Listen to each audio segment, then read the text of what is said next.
হাতে যদি কম সময় থাকে তাহলে কিন্তু এই পিঠাটা বানিয়ে দিতে পারেন। আর মাত্র ১ কাপ চালের গুঁড়া দিয়ে দেখেন অনেকগুলো কিন্তু পিঠা বানানো যায়। আসসালামু আলাইকুম সবাইকে, কেমন আছেন সবাই? আশা করি তো ভালো আছেন। এখানে আমি ১ কাপের মতো পানি দিয়েছি। আর পানির মধ্যে দিলাম আদা বাটা আর সামান্য পরিমাণে জিরা বাটা। আর কালারের জন্য হলুদের গুঁড়া দিলাম। তারপরে যে লাল মরিচের গুঁড়া দিলাম এখানে। আর এখানে একটু পেঁয়াজ বাটা দিলাম। আর দিলাম স্বাদমতো লবণ।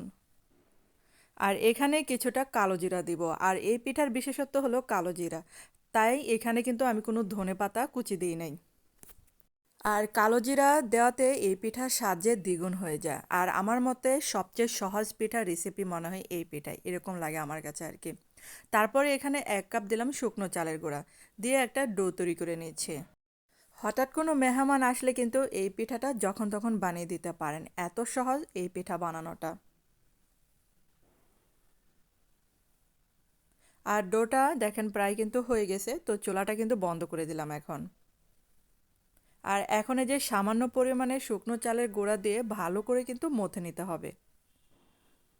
আর এখানে আমি অর্ধেকটা ভাগ নিয়ে একটা রুটি বানিয়ে নিচ্ছি।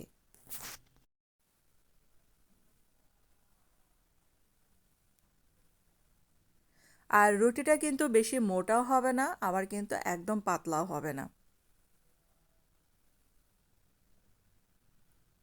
আর এই পিঠাটা যে কেউ কিন্তু বানাতে পারবেন খুব সহজে এই পিঠাটা। এই যে এরকম হবে এর ঘনত্বটা। তারপর দেখেন এই যে আমি একটা পিজা কাটার দিয়ে একটু নকশা করে কেটে নিচ্ছি।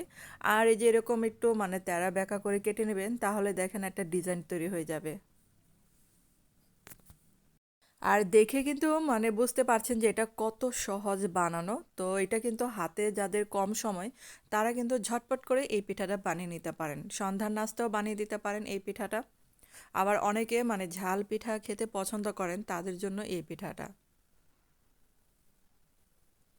আর আপনারা চাইলে শুকনা মরিচ বাটার পরিবর্তে এখানে কিন্তু কাঁচা মরিচটা একটু ছেঁচেও দিতে পারেন। আর এই যে বানিয়ে ফেললাম ১ কাপ চালের গুঁড়া দিয়ে। তারপর এখন হচ্ছে এগুলা ভাজার পালা। তো চুলাতে আগে থেকে তেলটা গরম হতে দিয়েছিলাম। আর চুলার আঁচটা কিন্তু মিডিয়াম আঁচে রেখে ভেজে নিতে হবে।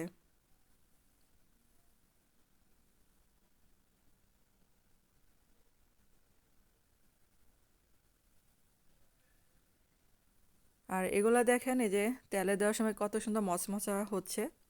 আর মচমচা করে ভেজে নিতে হবে এগুলা।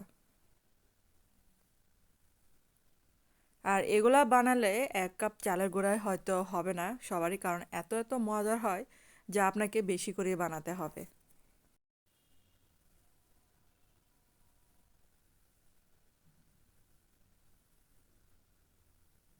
আর এগুলা কিন্তু ভাজা হয়ে গেছে, তো চুলা থেকে নামিয়ে ফেললাম এখন।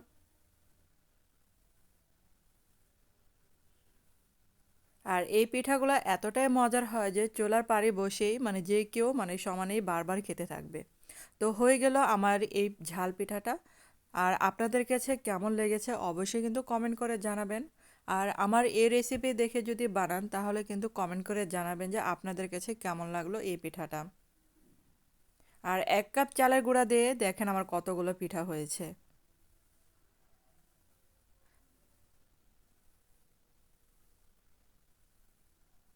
তো এতক্ষণ আমার ভিডিওটা দেখার জন্য ধন্যবাদ সবাইকে। ভালো থাকবেন, সুস্থ থাকবেন।